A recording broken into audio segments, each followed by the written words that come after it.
and thank you for saying yes to this lovely invitation where you can tell your story. Isn't there a song about I've come to tell my Oh, story? yes, yeah. We could Yeah, sing there that. is. Anyway, so your life thus far. Tell us where you began your life and Oh, okay. Well, whatever you want to tell us about your family. well, I grew up in downriver area of Michigan, near the Detroit River. Right. So, it was Wyandotte and then into Taylor for most of my childhood. I had an older brother and my parents, and it was just the four of us. However, there were 17 first cousins within 10 years of one another. We were all kind of raised together, Right. you know, and I still kind of look back at our Irish granny having all 17 of us running around her house and wondering how did she manage, you know, to survive. And she was Irish, had a little Irish something in that tea, I think, to kind of, you know, make it easier. Oh, that's how you make life easier. Well, in her case, I think. So, but blue collar family. My dad was a steel worker. My mom actually worked in radio, and she worked for WJR. She was an executive assistant and then had her own radio program back in the 50s. And What was it? It was called the Children's Choir. And she also she was the executive assistant of the owner of the station, and was really kind of an anomaly of her generation because she was a professional woman and didn't get married till her 30s. And so she actually turned out to be quite the banner person for all of the nieces who wanted to go into being a professional, and it was okay that you didn't have to, you know, necessarily, if you wanted to start a family, of course, if you fell in love and you were ready, but it was okay to want to go to college, to want to go, and although she didn't do that, she found a profession, and so she was kind of the favorite aunt of the family. Neat. And also was, you know, for me, a hero in the fact that, you know, as I was struggling to figure out, you know, what is it that I was being called to do and where was I going, to know that, you know, this is where the path goes, you know, and just follow the path. And so, and then once she met my dad, though, she was ready to just be a full-time mom and that kind of thing. Although she still sang, she was a singer, and she still sang with the American Legion. She was more of a jazz vocalist, which I have inherited, I will say, and gladly so. And so it was fun as a little girl remembering dancing with my dad while she would be singing with the band. So yeah, so some great memories. Yeah. Your brother didn't dance? No, but he was more into playing pool, you know, Okay. and so, you know, you're at the Legion, they have the pool tables and stuff like that. So he found his way, you know, he was more into, he was a businessman, and then also he found a vocation later in life as a heart catheterization technician, and actually went to Marygrove College and got a certification there. And then was working for U of M Ann Arbor in the Veterans Hospital, and just loved his work. He was very good at it, and he was he's very Irish, and so he was very friendly and was a person that, you know, could settle people down when they were nervous, and really enjoyed his vocation. So, Your schooling, particularly your high school. went to Truman High School, public school, and it was actually a brand new school that opened like the year before I went to it. And so we were able to kind of, you know, name everything, which was really fun. Played varsity tennis. It was at a time before Title IX, so there were very few varsity women's sports. Tennis was one of them. Softball wasn't, but I played anyway. We had what they called GAA back then. And then What's GAA? it was the Girls Athletic Association, yes. And then, you know, from there, both my mom and dad actually were coaches of softball, and so I kind of got into the coaching end of it. As I became a senior, I would coach the little ones, and was an umpire for a while, so that was fun.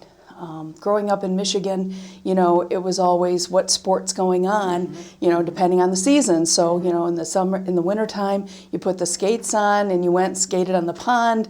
you made an ice rink out of a farm field, and so that was great fun. Funny story, my dad didn't think that girls should play hockey, but I was always playing with my brother and his friends and what have you, and I would be playing in my figure skates because girls shouldn't play hockey, so they don't need hockey skates. Well, it just so happened that one time I got the toe of the skate stuck in the ice and went down and tore all the ligaments in my ankle. So my brother and his friends had to carry me like 3/4 of a mile from the pond, and so the next Christmas I got hockey skates. He gave up. That's interesting. A girl shouldn't play, and yet your mother was so into Well, and fitness. she actually was a softball player at the time of the All-American Baseball League during World War II. And she actually tried out for the team and made the team, but then her dad didn't want her to travel. And so he wanted her to go to school because it was right at the time when she was, 18, 19 years old. So anyway, yeah, the athletic thing comes from both sides. My dad was a basketball and softball player. So, we're just naturally into sports, whether it's rooting or playing. So. Now, after high school, what'd you do? Well, my dad suffered a massive stroke during my senior year.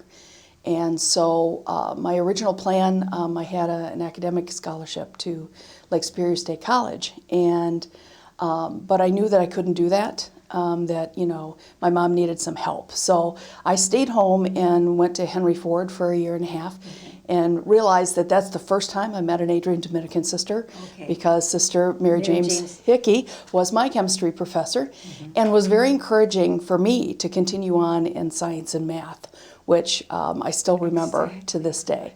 And I ended up then going to Michigan State and getting a bachelor's degree in mathematics and physical science with a teaching certificate, and taught secondary level in the Lansing area, and also worked with adults.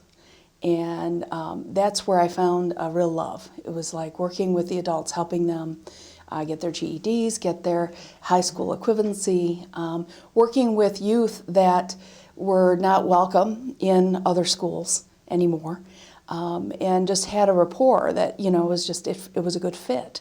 And so answered an ad in the paper that was looking for people who would be comfortable in a manufacturing setting teaching. And that was for Ford Motor Company. So that's how I got there. And so went and worked in the Ford Rouge complex. And so I was in a number of the different plants. They had what we would call literacy centers. Now they called the Rouge Academy. And so in each building was a literacy center. And so that the workers could just come right off the job on their breaks or before or after their shift and learn whatever it is that they needed to focus on. And that also included apprentices. I tended to work with a lot of the apprentices trying to get their handle on the math that was required to be a tradesman. And then went out on the shop floor and helped the different folks that needed to learn new technologies, because it wasn't just a simple, here's a piece of equipment, it either goes or it doesn't go. Now it's an electronic caliper that goes into a computer, and a lot of these folks, both men and women, maybe had a high school education. And they were being asked to, just jump right into technology. So I was able to walk with them and learn a lot about the automotive industry from them. What makes, good parts, what's the difference between something that'll work and something that won't. You'd never imagine what the outer part of your door, the skin of your door goes through before it gets connected to the rest of the car. So I learned a lot. So how long were you at Ford's? 11 years. And then what happened? While I was at Ford, I had come back, of course, to the Michigan area, Detroit area that my family existed, and I had a cousin who was at a parish, so I got involved in that parish, St. Agatha's in Redford, and got involved in the choir there, which just kind of started me thinking and praying about where God was calling me to. And it took a few years, and then all of a sudden I realized that I had everything material I could ever want, but there was something else I was being called to, and I wasn't sure what that was. And it was during that time that I got that first inkling of that I was being called to become a sister. And I remember sitting in the St. Agatha Chapel. They had a small chapel, and Because Adrian Dominicans were there. they were, Yeah. but I didn't know that. The funny part is that I met one of the sisters, but never knew she was an Adrian Dominican. She was just introduced as sister, and so it was just a matter of me being there and being open.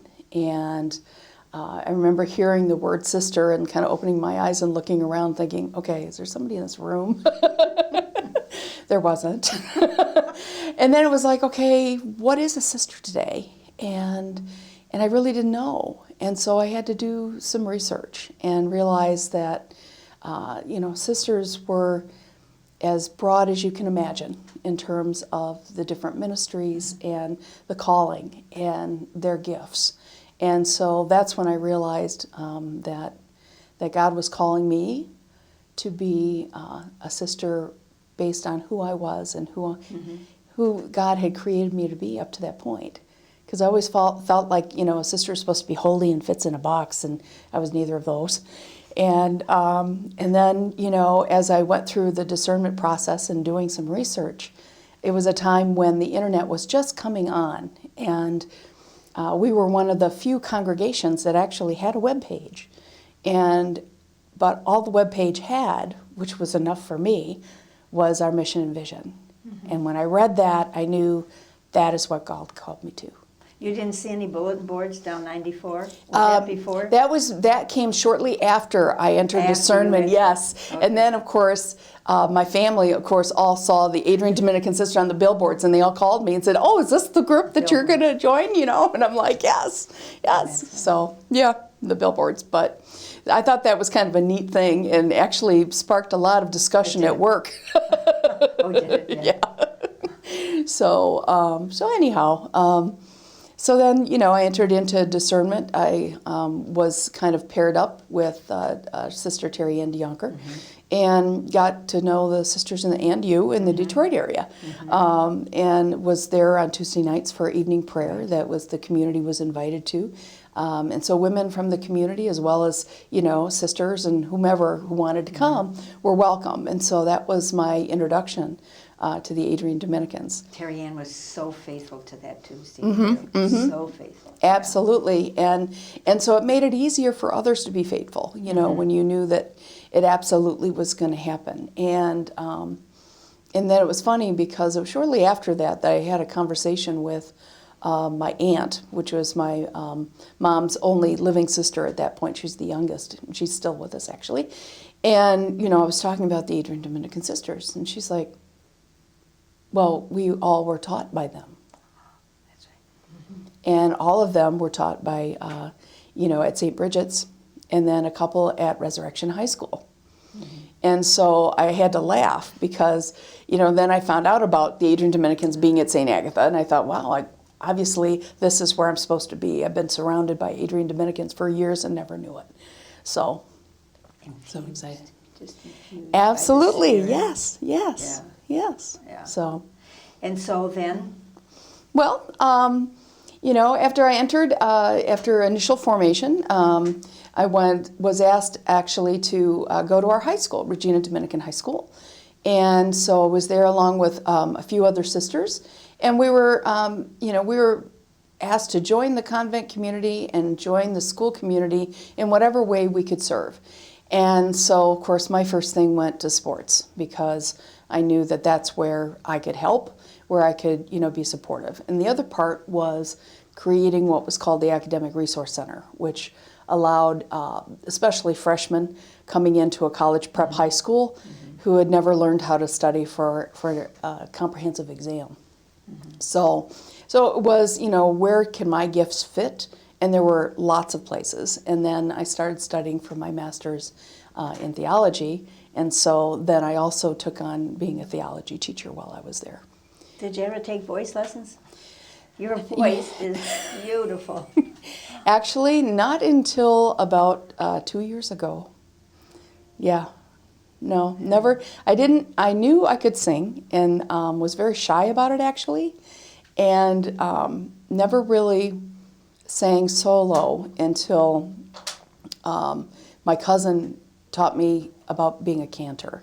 Because then it was prayer, and for some reason there were no nerves there.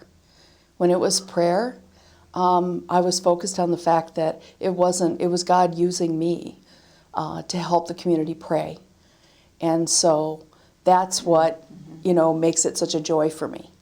And so he taught me, and then I had a couple of opportunities to work with a couple of leaders in that vocation in terms of being a cantor through the Archdiocese of Detroit, actually.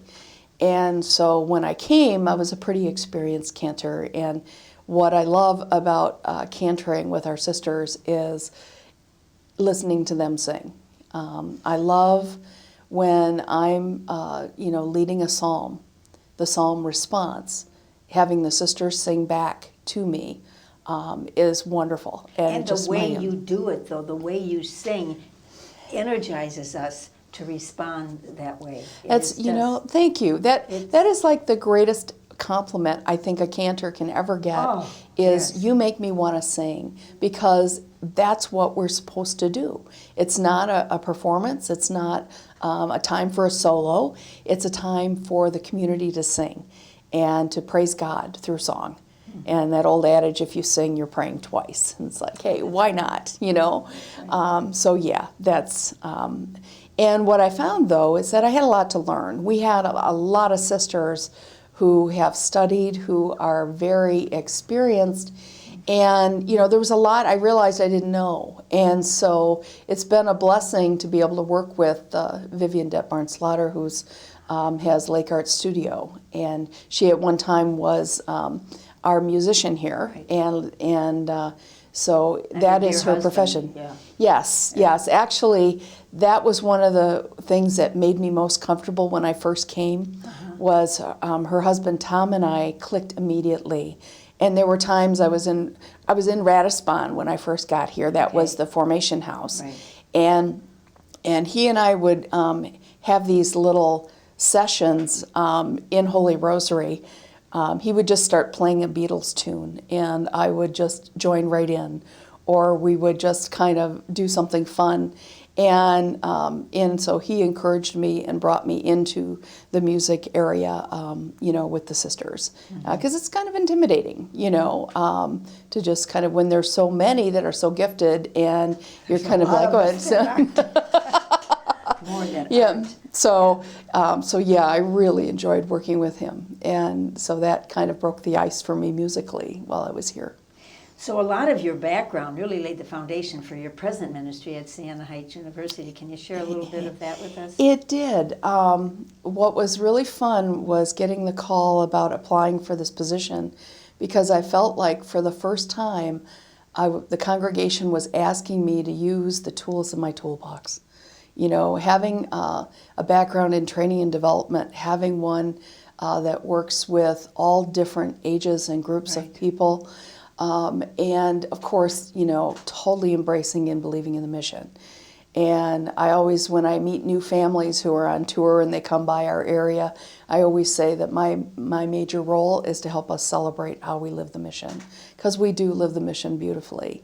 And helping new employees find how they need to plug in to the mission, how they can take a look at what their role is and going to be, and how the mission fits with that, how the mission dovetails and comes from the mission of the Adrian Dominican Sisters. And then working with our students, and sometimes it's helping them recognize that they too are responsible for living the mission, and that they're doing that. Siena does a great job on that. All of you faculty. They really do. Wonderful. And that was like, one of the greatest gifts for me was realizing this has been going on for a long time. My main, I think, what the main charge I had when I came was, how do we bring it to the 21st century? How do we reach out to our many satellites and our adjunct faculty and folks that aren't on campus every day? You know, and so that's where the Heritage Project came from. I created a online website for people to go to experience what our mission is, and through the 4 pillars. You know, and so anyway, that and that has morphed into a couple of other little things that I work on, and right now I'm working on a short video for our new employees and also our adjunct faculty, because a lot of them never come to campus, or if they do, it's like once a year. And so particularly with this online teaching, you can exactly. do this, stay in your little So, house. and that's what this is about. Is I'm working with the folks who do online teaching to develop some modules so that they can, you know, plug one into one of their new teachers and say, okay, here's, you know, a list of 10 modules. I want you to do a couple, you know, or 1 or 2 each semester. And so I'm working with actually a couple of work studies to help with the script for that. And hopefully by the end of this academic year, or at least by the end of June, we'll have that done. So that I'm looking forward to getting those done. All right, now, I try to not blog people, I try to, what do I say? Google you. Oh, uh-oh. All right, now, you know, I forgot I about am this. Googled. You're the congregation's a promoter of preaching. I am, yes. You have that blog. I do. I'm ashamed to say I didn't, I slipped in my mind, but anyway. That's So, okay. What's that all about? Well, you know, the charism of Dominicans is being preachers. Right. And we preach with our lives. Right. And so the blog is all about how do our sisters preach with their lives. And so the latest one involves one of our sisters, and who is really what I call an expert in the ministry of prayer and presence. And so, you know, Gina Laughlin's been around for a long time, and she's done so many things. And now, you know, when you're used to being so active and doing everything, sometimes it's kind of hard to say, well, I'm a minister of prayer and presence. Well, she takes that to the nth degree, because we have these fireside chats with Sister Jean. So we bring a whole department over, and they just, you know, she talks about the mission. She talks about how what they do relates to the mission, and how, you know, and everybody leaves there feeling uplifted. And that's one of the greatest gifts our sisters, who are her ministers of prayers and presence, do. The person who leaves their presence is uplifted and ready to go out there for another day, another month, whatever. And so what I try to do is find different examples of that, and to put that out there. Building full here. I do. Yes. I do, and have you know, interviewed different people and put some things together and try to do that. And the thing is that I laugh when you know, well, you're the promoter of preaching. Actually, our entire congregation are promoters of preaching. And this is one way, the sister stories, another wonderful way of promoting preaching, because it allows folks who are in social media gets a chance, you know, to actually explore what our sisters doing today. You know, what are they involved in? And, you know, and so that's been very fun, even for me, to invite people by sharing it and putting it out there in my own Facebook page. And that's so another thing. I see you almost every evening as I'm checking my Facebook. Or this morning, that Washington Post said. Well, one of the things that we do is, as part of being promoter of preaching, is the daily Facebook reflection on the daily scripture. And so we have 31 sisters and associates who have volunteered to do that every month. And so we put that out there, and it's a great way for people to start their day.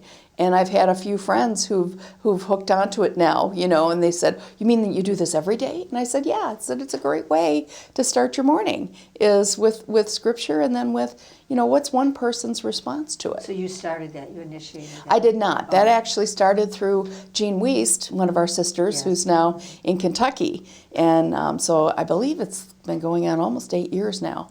And so when she was ready to move on, I was asked to take on that role. And so I think I've been doing it about 3 years now. So, All right, now, your future. Yes. I mean, you're at Siena. I don't know how long you're going to be at Siena, but as you look down the road, what's happening? Do you have plans for your future? Well, I've just been approved for study. I will be working toward a doctorate in ethical leadership. It's a doctorate of education, and it's a nice hybrid program which will allow me to remain at Siena, and will just kind of back off certain things of my role at Siena, but it'll allow me to keep working in ministering and go to school. And so I go to Olivet Nazarene University once a month on a Saturday, and then 2 weeks in the summertime for 3 years. And then who knows where that will lead. I do love Siena. Siena is a wonderful example of living our mission, and I mean the Adrian Dominican mission as well as the Siena mission. And so, if I'm called to stay there, that's fine. God has a way of calling me. Every place I've been, I've literally received a phone call and asked to apply for a position. So who knows when the next phone call will be, and I'm ready for it, whatever it might be.